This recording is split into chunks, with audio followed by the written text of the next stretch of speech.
Ladies and gentlemen, the President of the United States, Donald J. Trump, accompanied by Jorge Mas, owner of the Inter Miami CF, and Lionel Messi.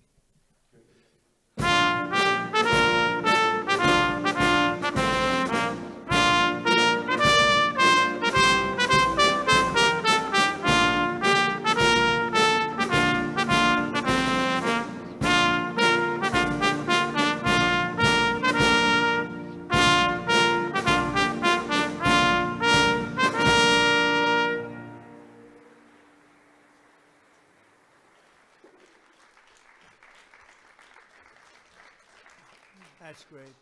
It's great to be here. Champions. We like champions. We like winners. And we got a lot of them here today. Too many to introduce.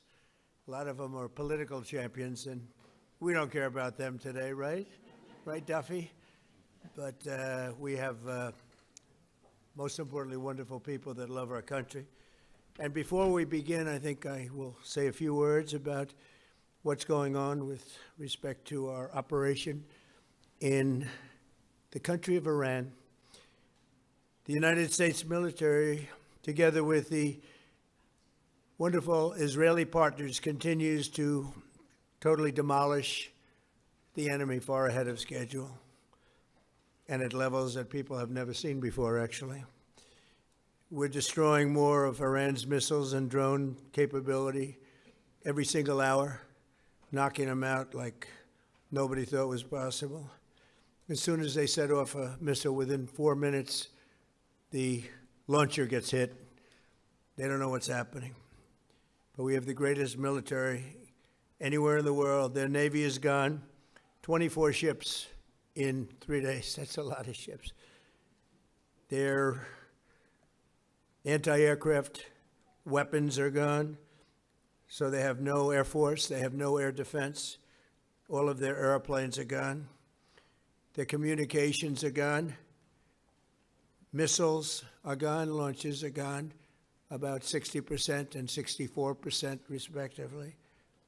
Other than that, they're doing quite well. I said, what's left? But they're tough, and they want to fight. And they're calling. They're saying, how do we make a deal? I said, you're being a little bit late. And we want to fight now more than they do. We've had 47 years, depending on the way you count it, but 47 years of horror with this group. And, you know, when you see somebody walking down the street without their legs, without the arms, whose face is so badly affected and hurt, it mostly came from 95% Soleimani and Iran, and we, other presidents, lived with it. I didn't live with it. And so our people are doing a great job. Again, the greatest military anyone's seen. Thank you.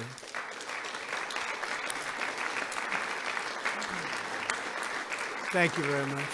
And yesterday, my administration announced decisive action to help keep down the oil prices, including offering political risk insurance for tankers transiting into the Gulf. As you know, pretty dangerous territory. Further action to reduce pressure on oil is imminent, and the oil seems to have pretty much stabilized. We had it very low, but I had to take this little detour if it's okay with everybody. Scott, it's okay with you? Scott's the one who has to put up with it. He said, you have to do this now? I said, I have to do it, Scott, right? But it's been very strong, and everybody, including Scott, everybody feels we had really no choice. They were going to hit us if we didn't hit them, because they're crazy.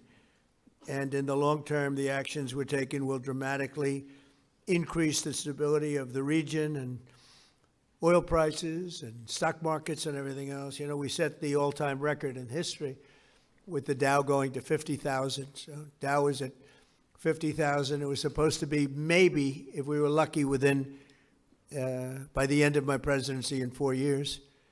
And we did it in my first year. We did the S&P 500. We did that in a period of less than a year, and that was even tougher than the Dow, they said, so it wasn't going to happen.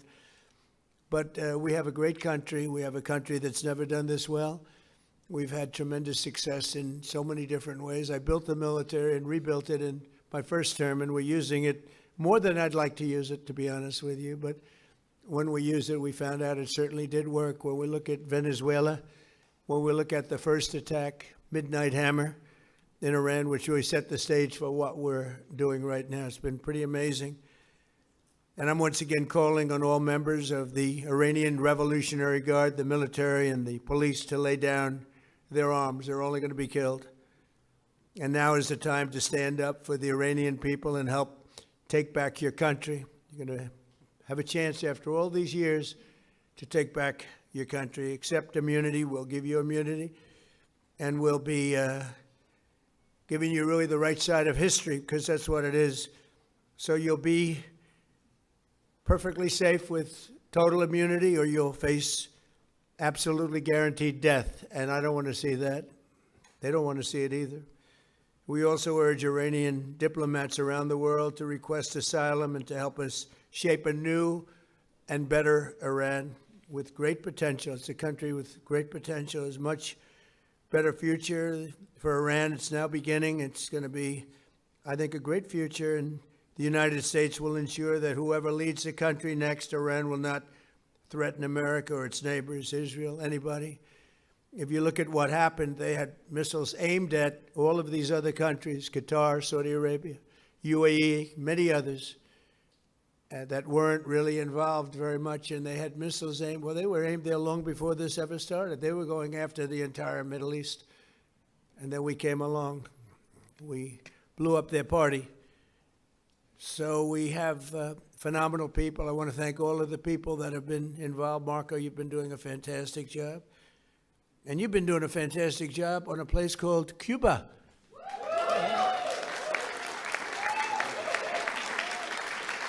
Right? Right. And A-Rod came in before. I said, hey, do you want to come up to a little award? He's gone to plenty of award ceremonies. Thank you, A-Rod. Big fan. But what's happening with Cuba is amazing. And we think that we want to finish this one first, but that will be just a question of time before you and a lot of unbelievable people are going to be going back to Cuba. Hopefully not to stay. We want you back, and we don't want to lose you. We don't want to make it so nice that they stay. But some people probably do want to stay. They love Cuba so much. I hear it all the time. That was another one that wasn't supposed to happen. Venezuela is going great. It's been stabilized. We have a wonderful person as your president-elect, Delcy Rodriguez, and she and her staff have been doing a fantastic job working with us. We're taking out hundreds of millions of barrels of oil, and it's going to Houston and various other places where it's being refined, and we're sending them back far more money than they've made in many years, and actually very shortly it'll be more money than they've ever made.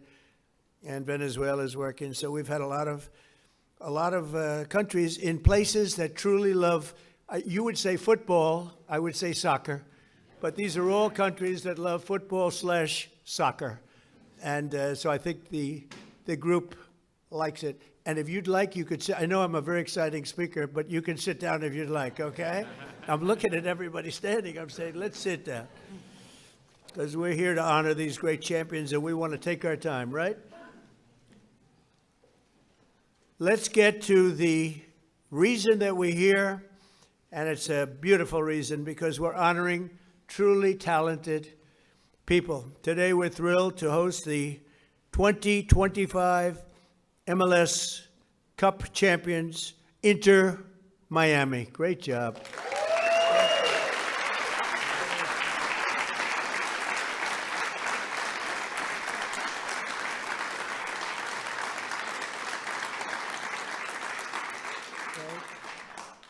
And it's my distinct privilege to say what no American president has ever had the chance to say before. Welcome to the White House, Lionel Messi. Lionel Messi is, my son said, Dad, you know who's going to be there today? And I said, no, I got a lot of things going on. He said, Messi. I said, really? He's a big fan. He's a big fan of yours. He thinks you're just a great person, and I think you got to meet a little while. So he's a big soccer fan, but he's a tremendous fan of yours. And a gentleman named Ronaldo. We have Cristiano is great. You're great. Boy, some big champions, some great athletes in that sport, and people that really love what they're doing, and they're doing it well. And it's an honor for us and everybody at the White House to be honoring you today. So congratulations as well to co-owners Jorge and Jose Mas. Who came from Cuba, right? Originally from Cuba? Huh? Your parents came? And you're going to go back, oh, yeah. It's going to be, and you won't need my approval. You just fly back in when I can just see that. It's going to be a great day, right? We're going to celebrate that separately. I just want to wait a couple of weeks. I wanted to wait a couple of weeks, but we'll be together again soon, I suspect, celebrating what's going on in Cuba. They want to make a deal so badly, you have no idea. As well as head coach, who I hear is a phenomenal coach, Javier Mascherano. Where's your coach?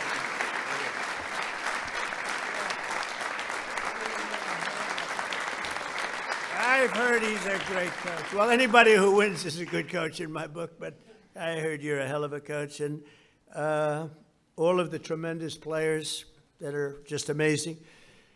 We're also grateful to be joined by the MLS Commissioner, Don Garber. Don, wherever you're, Don. Stand up, Don. Good job. Good job. As well as proud Miami sports fan, Secretary of State. I'm telling you, he's going to go down as the best Secretary of State in the country's history, Marco Rubio. I don't want him to get too popular. It's true. I don't want him to get too popular. You know, when they get too popular, all of a sudden you see, where's Marco? He's not around anymore. I don't see him. He's doing some job, and your next one is going to be, we want to do that special Cuba. He's waiting, but he says, let's get this one finished first.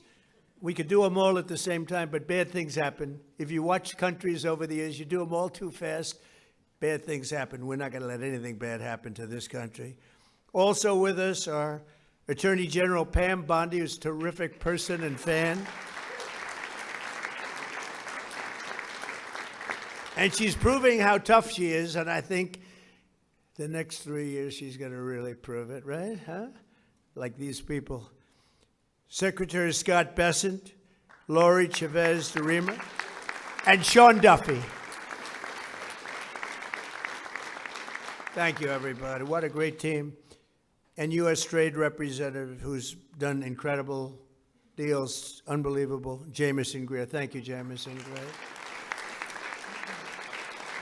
And our country has never been bigger, better, richer, or stronger, and the deals we're making are unbelievable. And a lot of it's because of the tariffs, and a lot of it's because of everything else. We had a little complicating factor with tariffs the other day with the Supreme Court. They did the wrong thing, but it didn't make any difference because we have another way of doing it. They always have to make it the hard way. Do you know about that? You always have to. Is it like that? It's always got to be the difficult way, right? A little bit. Huh? Makes you work harder, right? But we're doing great. Our country is doing incredibly well. It's never done like this. I was with the King of Saudi Arabia. He said, a year and a half ago, we thought your country was dead, would never come back. And now you have the hottest country anywhere in the world, which was sort of cool. I'll relate that story. But many leaders say the same thing. We have the hottest country anywhere in the world. 2025 was the record-shattering season for Inter Miami, beginning last summer at the historic FIFA Club World Cup, hosted for the first time right here in the USA. So exciting. I shouldn't say this because you'll say I'm old, but I watched Pelé play. He played for the Cosmos. Do you know that? And Steve Ross was a great friend. I don't know how many people remember Steve. He was a legendary businessman. He really started cable TV. He was way ahead of time and ultimately passed away tragically. but he started the Cosmos team, and he wanted to get some good players. So he started with Pelé. I don't know, you may be better than Pelé. Pelé was pretty good. Who's better, him or Pelé? Messi. I agree.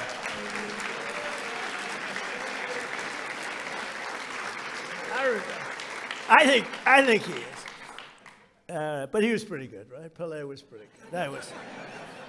But it was very exciting, and I went to the games. I'd go every once in a while, but soccer just didn't catch on. And then when Steve got ill, it sort of went away, and then it came back, and now it's just turning out to be amazing how it's coming back in this country. But the Cosmos were a very hot team, playing with other teams that weren't so good. But I got to watch Pelé play, and he was something too. In the June group stage of that tournament, these players went toe-to-toe with some of the best teams anywhere in the world. You tied Egypt's best club, supposed to be an unbelievable, talented club, with a gutsy performance from veteran goalie Oscar Ostari, who played a great game. Then you tied the top Brazilian club, wow, thanks to a brilliant goal from one of the greatest strikers of all time, Luis Suarez. Was he?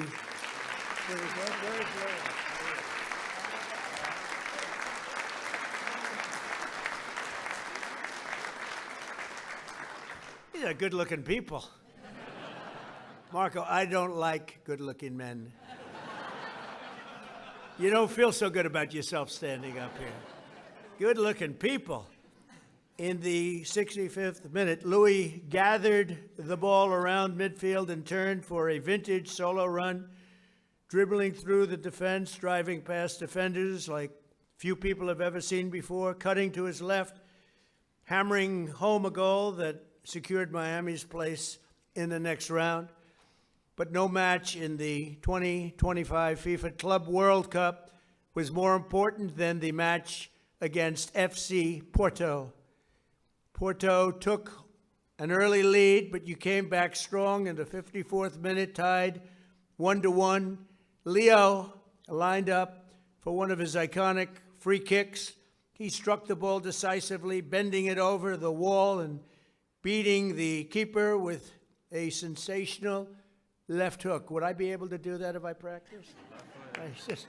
He said, no, I think he's right, my friend. Great. In that moment, you sealed a truly historic Inter-Miami victory, becoming the first club from North America ever to beat a European club in official competition. Unbelievable.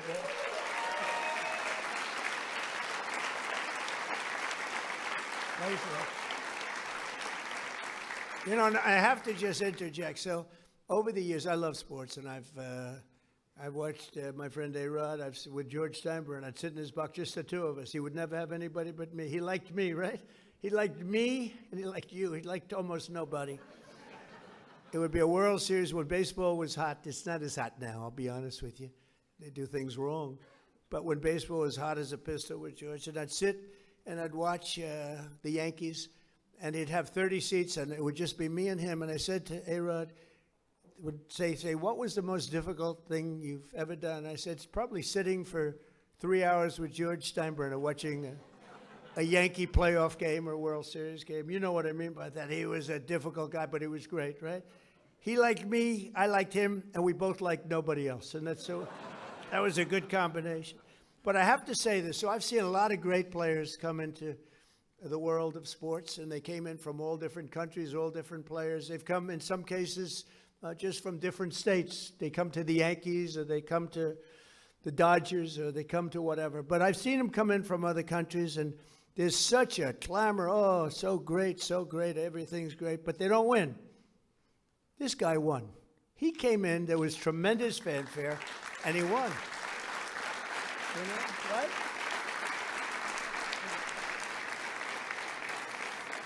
But it's true, they don't win. They come in and, you know, they're great players and they can even play okay, but they don't win. And Leo, you came in and you won, and that's something very hard to do, very unusual. And frankly, there's a lot more pressure put on you than anyone would know, because, you know, you're sort of expected to win, but almost nobody wins. They come in, they're great, they're the best in the world, they get paid a fortune. You came in and you won with all that pressure. That's an amazing tribute, so congratulations. Right? But in that moment, you sealed a truly historic Inter-Miami victory. And think of that, first club ever, North America, to top the so-called European clubs. Pretty amazing thing to do. Returning to the MLS, Inter-Miami built on that incredible momentum, playing a record number of games and scoring a total of 101 goals, the most in MLS history. Is that correct, Mr. Commissioner? Well, that's pretty good. How's Andrew? Is Andrew treating you okay? He's a good golfer, too, actually. People don't know it. He's a very good golfer, right, Andrew? But Trump's a good golfer, too, Andrew. That's right. Thank you. With 29 goals in the regular season alone, Leo won the prize Golden Boot, becoming the first player to be named the league MVP twice in a row. Amazing, you know, comes in, a lot of great players.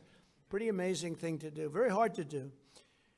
Exploding into the playoffs, this team racked up a series of statement wins, big wins, that frankly wins that a lot of people didn't think they could do. You secured a 3-1 must-win victory over Nashville SC. You thrashed FC Cincinnati 4-0 on the road. And then you routed New York City FC 5-1, led by a hat trick from young star Tadeo Allende. Where is Tadeo?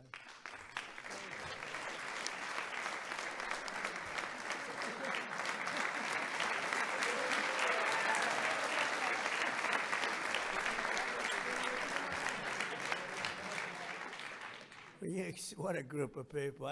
We could have a lot of fun with these guys. You can imagine when they win how they celebrate.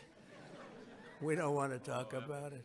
We don't want to talk about it. In that MLS Cup final against the Vancouver Whitecaps, the entire team played together as one flawless unit. Just flawless, they say. After Vancouver tied the game 1-1, Leo picked the pocket of a Whitecap defender and sent a pass to the great Rodrigo de Paul. Where the hell is Rodrigo?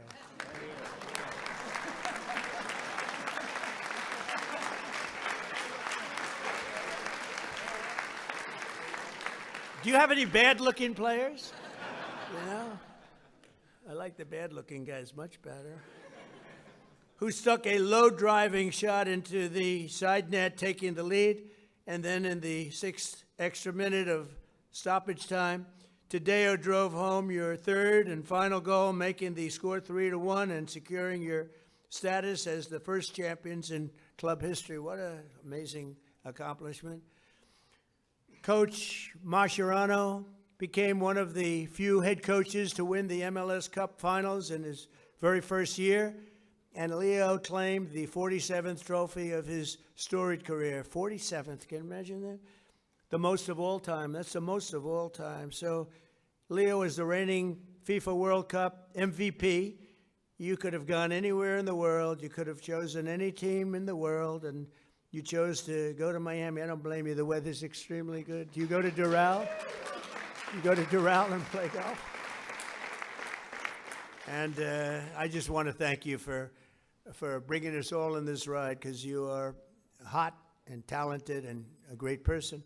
I look forward to seeing many of you on the summer. We're going to be out there in the summer in 2026 FIFA World Cup.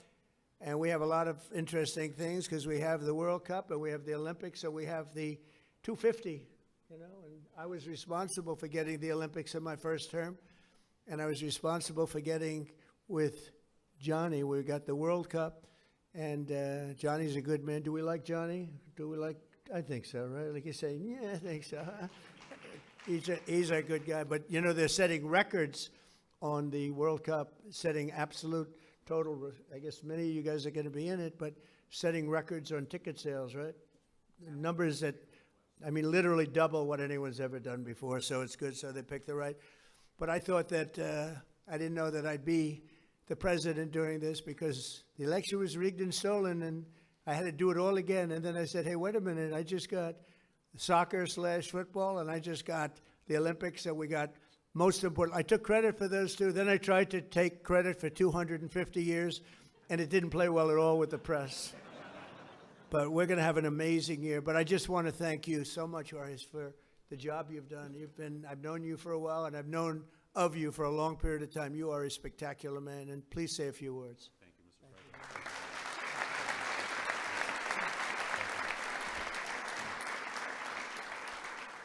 President. Thank you very much, Mr. President. To all these distinguished guests, secretaries, so many friends and supporters. On behalf of myself, my wife Aleida, my brother Jose, and his wife Patty, and my whole family who is here today, with David Beckham, I want to express to you what an extreme honor and privilege it is to be in the People's House, led by you, celebrating in the presence of champions, winners all. Because this championship was very, very well deserved, greatly played, and you're looking at one of the best teams on the face of the earth standing behind us. And this all became possible because we dared to dream. 7 years ago, Inter Miami was nothing but an idea and a dream. I remember after talking to Commissioner Garber and being awarded a team, we sat in the conference room of our family business in Miami and said to each other, what do we do now? And as the son of a man and woman who left Cuba, just seeking freedom in this great country, it has driven us to excellence. And we thought, what can we do to make a difference? What can we do that's special? And at that time, I told myself what many people thought impossible. I said, we are going to bring the world's greatest player to play at Inter Miami. And that was in 2019. And today, standing before you, you have the world's greatest player here to my right. Over the course of the last 2.5 years that he has been here, we've been on an epic run of records, of trophies, of winning. Because what I've wanted to establish with Inter Miami is a winning culture. That it be a reflection of our community of South Florida and Miami, made up of winners, of hardworking men and women, and I want our team to be an embodiment of our fan base and everyone who aspires to a better future and to a better life. On the back of our jersey, Mr. President, it says freedom to dream, because that's our family moniker and what embodies our team and our aspirations. But that all began many, many years before at the dinner table of our family with my late father, Jorge Mas, and my mother, Irma, who is here today.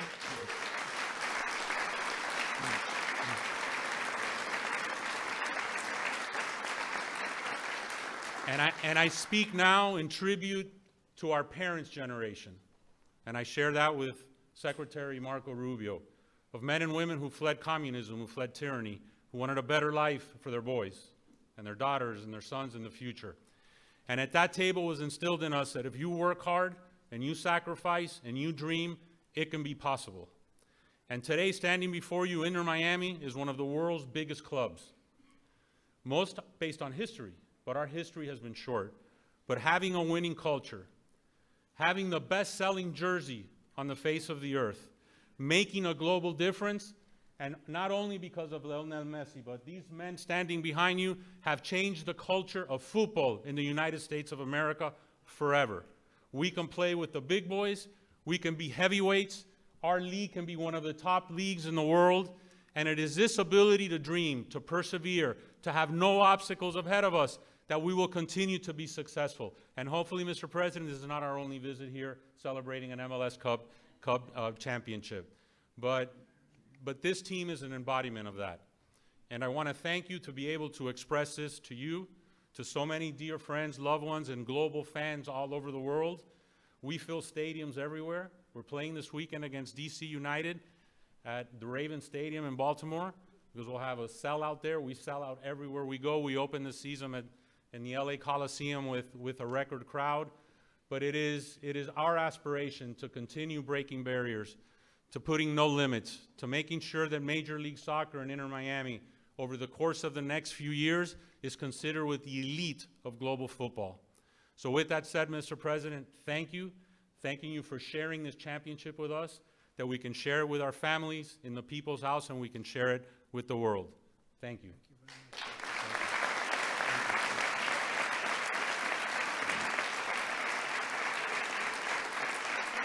And now we have some gifts we'd like to present to you. Thank you.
Number 32.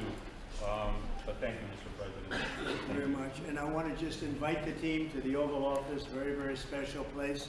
It's sort of the center of the world, especially now, but always. It's the center of the world. We have a little present for you there. And anybody would like to come, you can just follow me on down there, okay? You'll see the Oval, and you'll have some fun. Thank you all very much. Thank you.